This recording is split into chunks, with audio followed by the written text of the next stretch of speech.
Hey YouTube, we got me and Ryan just starting to do our first day planning in the boat for our November 2023 territory trip. Thought we'd jump in the boat today and go through the lures and put the new ones away. Yeah, and just see what we got. Yeah, so Not much. usual collection. Just you got the lures, all prawns, plastics, lures, rubbers. You got the new ones. Some of the new ones to the hooks. All the hooks going through, and Ryan's just checking his box out. What do you reckon of them big classics? They're going to be on the job. Yeah. Oh, Jaffa. Visitor. Jaffa. And the hooks. They get the one in the hooks. No, she's alright. She loves helping. Jaffa. Here to cause trouble. Here to cause trouble. No. Oh, wee, bloody hell. Come and sit here. And, yeah, Ryan, what do you reckon about that one? What do you reckon it's pronounced? Boogaloo. Oh, I don't know, he's got a name. That one there looks name, but he's really pretty deadly. a good lure, eh? Yeah, so, and I feel pretty confident. I'm going to love using this one here. It's a Rapala Precision Extreme pencil. I just feeling that one there.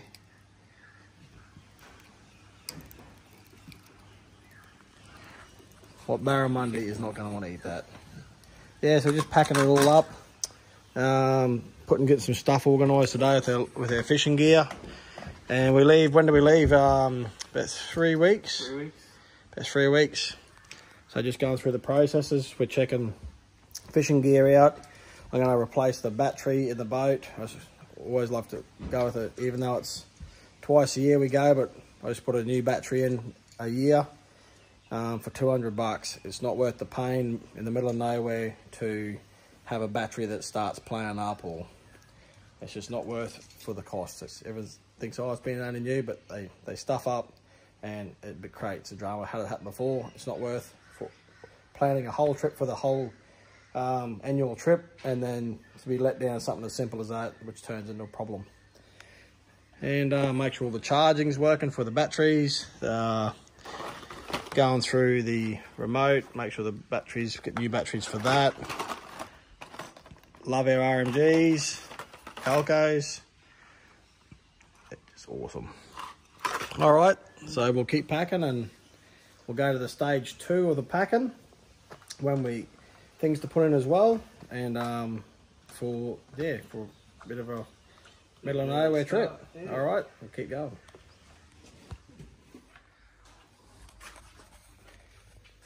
How we going? Yeah, I'm still just going through the boat, packing it up for the territory, and I was just talking to the little first snippet there, packing the boat about the lures, and I was talking about changing the battery out. Now this is what happened. This battery is not even a year and a bit old. This is a new Seamaster battery, and have a look at that. Year and a bit old. Terminal, just all the corrosion, acid. Now I've got to go through and clean all that up. That's not even a year and a bit old, that battery. Just goes to show marine batteries are just so finicky with the environment. This is obviously the acid's leaked out of it. Just disappointing. Just disappointing how, you pay $200 for a battery or whatever it is and sort of thing. So I've gone back to local hardware, and I had a good run of these last time. These are the Marine Styleways. Had a great run out of them. Never had a failure on one. Just get a couple of years out of them. They've been really good. So this one here was just I bought it on the trip because the battery Seamaster, you'd think, no, yeah, it sounds like they know what they're doing, but nah, shit quality batteries. Look at that. Look how troublesome that was. Corrosion on that. So I just inspected it. I knew the battery, last time I took the boat for a run, it was a bit shitty. There was nothing like that around. It was just a small bit. And it's been parked for maybe 2 months, 3 months or something. It's been a bit longer. Yeah, and that's just how quick it should. Keep on top of your shit when you're going on a trip, or just look at your boat battery. Yeah, just still going through the gear and the rods and the lures, and Getting excited. Another thing, Ryan went down today and got some fuel. So I like to put the fuel in a bit early, because this is exactly what's happened. So we go fill up the drums, leave them sit in the sun, because this is what happens. This one here today, filled it up, and the fuel's pissing out of the top, because look at that. That's the sort of thing that happens. Now that fuel was just leaking all through the back of the car. So that fuel was leaking all through the back of the car. So you go on a trip, say you're filling up the stuff, you drive halfway up there, a day up there, and then you said, oh, I'll fill them up before we get there so we don't have to carry the weight, whatever. And then 20 litres of fuel leaks all through the boat. Just all your tent camping gear's just got petrol all through it. So I like to fill my drums up at home, put them out like they sit out in the sun, get a bit of heat on them, they all balloon up, swell up, see if there's any leaks or splits in them. Because I've had also, one year I put diesel in the boat, not in the boat, but in a drum, and the drum leaked, went onto the carpet, and the diesel just completely stuffed the floor of the boat with the diesel. When you put petrol on the carpet in the boat, it'll fluff up and then it'll settle back down. No worries, the glue re-glues, but diesel just stays in it. The carpet just gets all lumpy, completely stuffed the carpet. So I don't recommend carrying diesel in your boat if you're packing using your boat in there for a storage or anything like that. But my car's petrol and my boat's petrol, so I don't have to carry diesel. But if I do, I put the diesel on the trailer, not in the boat. See, these are the small things that I've learnt over the years. This also drum here, on our previous trip, the inside of this drum, I don't know if I can show you, inside this drum, the lacquer or the casting inside the drum has all come off on the walls. All that plastic has come off on the walls, and that went through all my fuel filter and completely blocked my fuel filter going down the river, just brrr. So went through and inspected all the drums, looked inside them, make sure they're all good to use. That drum is completely stuffed, but I'm going to use it for cleaning parts for the bikes. So I just put all my leftover shit fuel at the bottom into that drum, and that's what it's for. Read it all over it. Don't use shit fuel. Yeah, so this fuel's a big thing which will let you down fast. So you're going to go through, and Ryan also picked up a new water pump. So I'm going to put a new water pump, the whole kit in it before I go. It's done its hours up on the thing, that's still pumping fine, and go through new fuel filler on the boat and new water pump, and change the leg oil, engine oil, fuel filler before we go. New battery. I just recently put new plugs in it last trip, so they're fine. Just the small things that will prevent a trip from becoming a problem. All right, I'm going to keep packing, keep working, and any other thing that I can think about before going on a trip. It's going to take you through the process, and about little things like that that will let you down and get you caught out on your first trip and make a smooth trip into a, hopefully smoother trip. So, all right then, keep packing.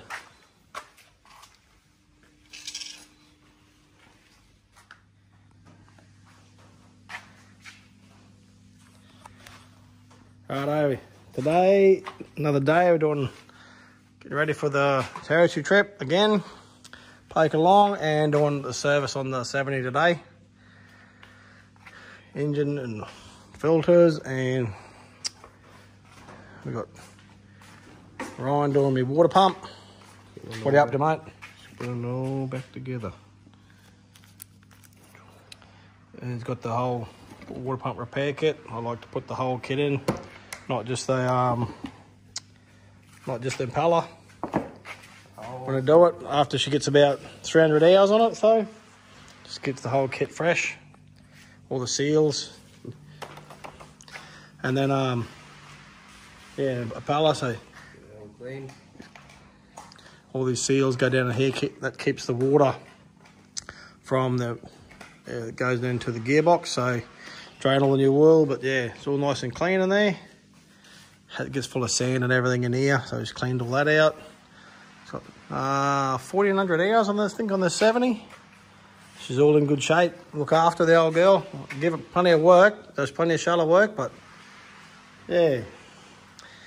See, let's pull that one out of there. It's got a groove in there. That's where the impeller goes. So, done well over its hours, this impeller. Definitely about 300 hours, like a lot more than it should have, but it was pumping really well. So, yeah, it's time to just replace it, whether it needed it or not. Let's see, just got some wear marks there. Pretty good, really.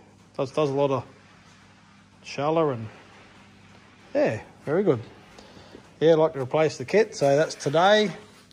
What else is going on in Thumburn headquarters? We got Matthew just got these for the 200 series. A couple of big G turbos. Yeah, 450s. Make a bit more. Well, they're 450s. 450 G turbo. Red wheels, are they? Something like that. I think they'll fit on the 79. Yeah, I'll get them on your car too, eh? Oh, well, that's what he's up to. He's doing another gig today. Someone else's place, so I'm sure he's eager to get home and rip those out of the box. All right, we'll keep going and getting some more servicing done. Hey.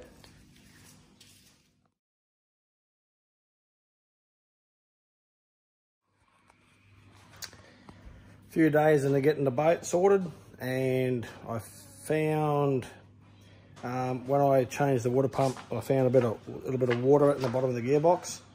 So slipped down to Barramundi, to the local Yamaha dealer, and I replaced the 2 prop shaft in the prop there. Just go in there. 2 prop shaft seals.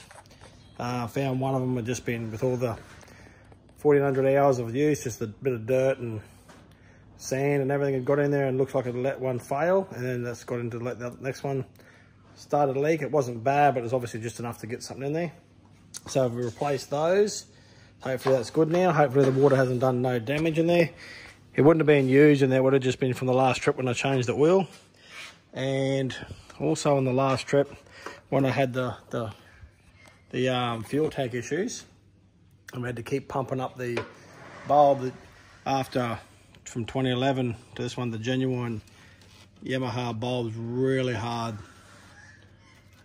So, and it was pain in the ass to pump up. So I slipped down to the Yamaha dealer and bought a new genuine Yamaha one, 30 bucks, cheap, quality build from Yamaha. So that one's lasted that long, so I definitely bought the Yamaha one instead of a after-brand or an after-brand, like no-name one. And I found the Yamaha one even looked better than the Quicksilver one, which is the Mercury products. So I stuck with the Yamaha one, and it fits into the genuine hose and everything. So replacing that before the trip. A few odd jobs. Yeah, so just maintenance, just the little things that when you go away and you use your boat, that you just gotta find an issue, and I just remember they are them. And a few other little things. The trailer's not going to go through the trailer tomorrow or today. Just check the wheel bearings out, make sure they're all good. I'm going to check the battery. The battery got in here for the winch, just to make sure it's all charged up and good and not leaking or anything. Pull the boat on and off. So yeah. Anyway, we'll keep packing.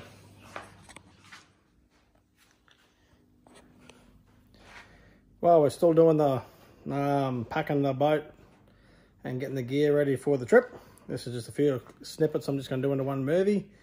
And so I'm just checking out the wheel bearing assembly on my trailer that I built, and just going through the brakes, just checking out the salt water as it gets in everything, and the see the pads were down a bit. They're Land Cruiser 78, 79, I think 75, they're all the same pads. So just a standard Land Cruiser pad, that with the Land Cruiser caliper. And see here, I've converted mine into oil filled, and I'll just drain it out. So I've actually machined a bung into the side of the housing here. It's got a sight glass so I can see if it's milky or contaminated, or if there's still plenty of oil in it, and just drain it out. This one was a little bit low, so I've just weeped it through the seals over the last year and a half. And the wheel was actually corroded or had grown onto the hub. So I had to hook it to the car, and then I had to, because there's not much room in the hub, I hooked it to the car and just applied the brakes a few times, which just rotated the wheel to just a bit of a jar to let it unloosen the wheel nuts, and it just moved it on the hub, and then just on the bitumen in front of my house here, and just nipped the nuts back up with my finger tight, just limped it back into the shed, and just put new replacement pads, all new, bent up from rocks. Yeah, so just the pads were down a little bit. That's done maybe 2 territory trips and a Cape York trip on those pads. So, you know, what's that? I did probably 5,000, 10,000, say, yeah, 16, 17,000 Ks it would have been on those pads in the trailer application. So they're just getting worn down, and love me brakes on a trailer. I rely on them, I love them. I wouldn't go without them. I think it's just too unsafe to be running on any trip without brakes. I just love it, just relying on them, so I'll make sure my brakes are pretty good. And when I come back before the next trip, I'll just replace these rotors and calipers. I just get them off eBay, just eBay shit. And then I'll just replace the hub as well and all the seals. And I'll just keep this part, sandblast up and keep that part that I made and reassemble it with gaskets and everything. It's a great idea. It just doesn't fail. It just holds out water. They just work. It just works. So Toyota engineered it. Something I didn't have to engineer it. I just put it together. Just use a 79 series rotor, 79 series caliper, a 100 series rear rotor, and a 100 series front hub. Just mixed them all up, and then just, yeah, so that just went all over it and just made up my own mounts, and just works a treat. And all interchangeable with second-hand, bloody or new, eBay, or you wouldn't buy genuine ones too dear, but just throwaway items. They're just cheap, so it does the job, and the brakes are very good. So that's what I've been doing today. Yeah, and just making sure. And luckily I checked it, because that wheel was frozen onto there, and that would have been a dog trying to get off on the side of the road. So this is why you check your shit before you go. Don't assume she's all honky-dory. And yeah, hopefully it'll be trouble-free. So that's what we're up to today, packing for the trip. Just filling back up. Using marine gear oil, fully synthetic. I like the marine gear oil because it's got corrosion inhibitor in it. So you'll see there, just fill him up.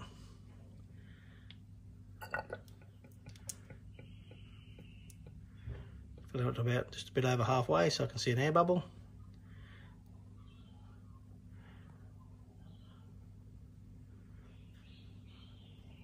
She doesn't take much oil. Let that drain out, settle down out there.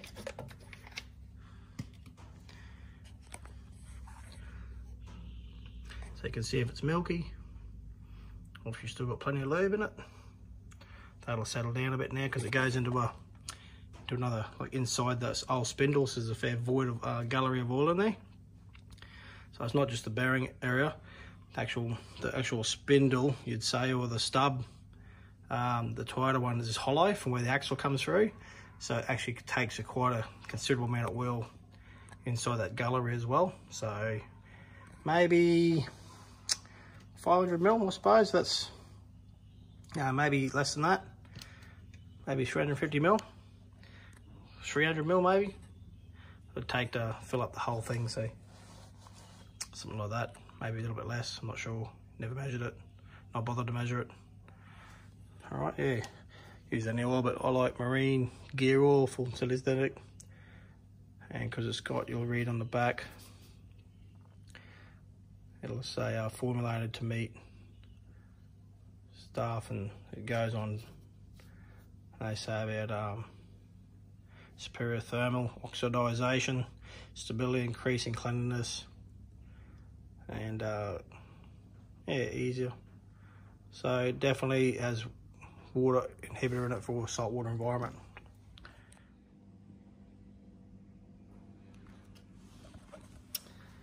YouTube, Thumburn here.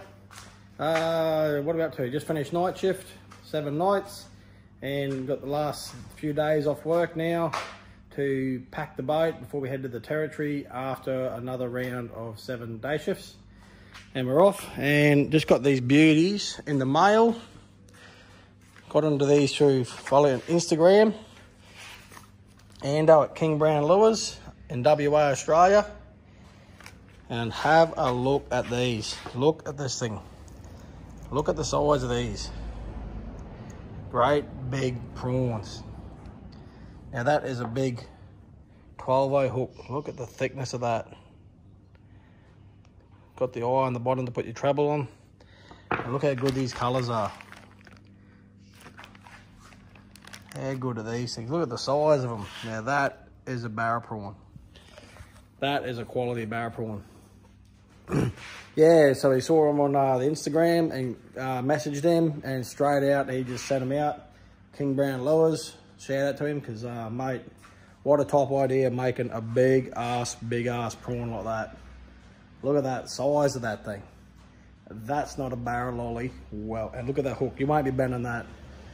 About time someone's come up with some heavy ass, proper ass meter barra equipment. Yep, so gonna be trialing these. Couldn't wait to get them, and yeah, they turned up. Wow. Still packing, got nearly everything sorted, and yeah, getting pretty excited. It's getting bloody hot here at the moment.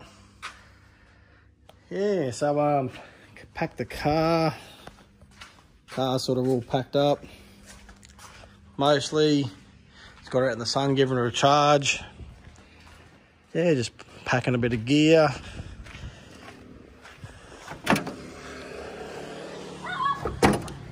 Keenaz, got a bit of shit in there. Drinks. Not much in the fridge or anything at the minute, just a bit of basic stuff.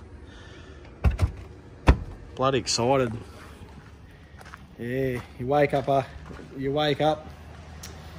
after night shift, throw the TV on, just watching barra fishing and fishing before you go to work, and makes you want to blow a sickie, eh? Proper. Anyway, I just wanted to give a shout out to Ando for making these big ass prawns. Just cannot wait to use them. Hey, what do you think, Benelli? Hey? Wow. All right, good on you, Ando. King Brown, look him up, King Brown Lures. He's on Instagram. And yeah, get yourself some. Absolutely just rippers.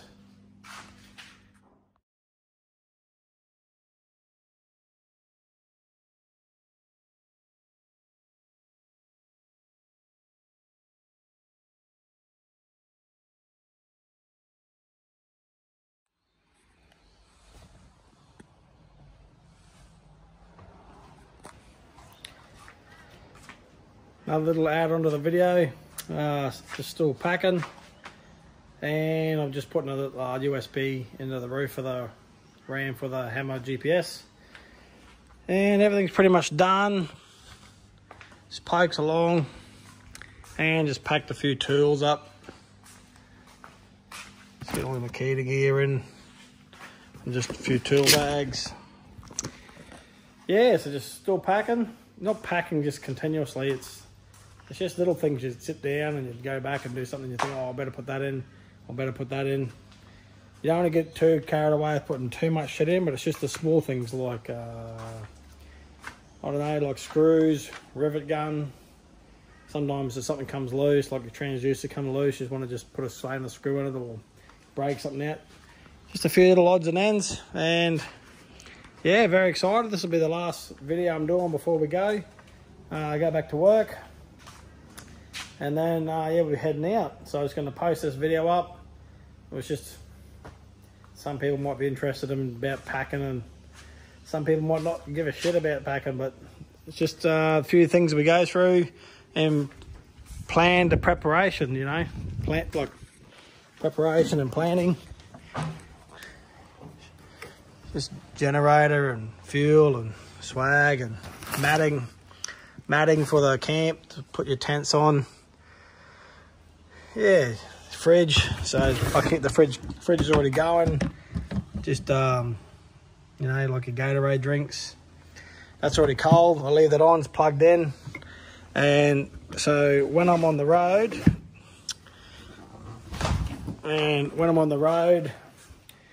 the car charges the trailer fridge, and then I've got, because it's like 2 full days, the car charges the battery in here for the trailer, and then I've got an additional wire which I run there up here and put into the electric motor fridge, electric motor car connection, which there just charges the battery. Then it's a bit of a circuit, but it's just what gets in there, what gets in there.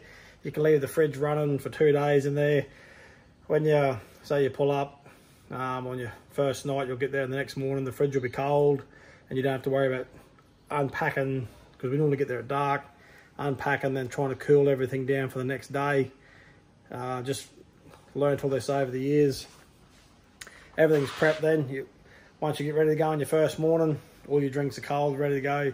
I got the ham in there, I put bread in there, and it's just one less job that you get on the water a bit quicker to get on your first day. I'll pack a bit of booze in there just to have an afternoon drink, and yeah, so the food, everything will be in that fridge. Pretty much you just throw everything out the ground and everything's cold, and then you got sort of utilising that fridge in there as well as for a transport fridge. All right, that's about it. If you watch right through to this whole suppose you'd say packing series, or got to get something out of it, you did. Well, thanks for watching, and next time you see this will be after we come back from the trip, probably, unless you follow the Instagram photos. We might see a couple on the way. Instagram for Thunburn Fishing. I might post a couple of the way where we are, whatever, but the next part of this will be when we come back, and I'll put a video together of the trip, and we'll see. Hopefully we'll be all just smiles from plenty of Barra. Thanks for watching.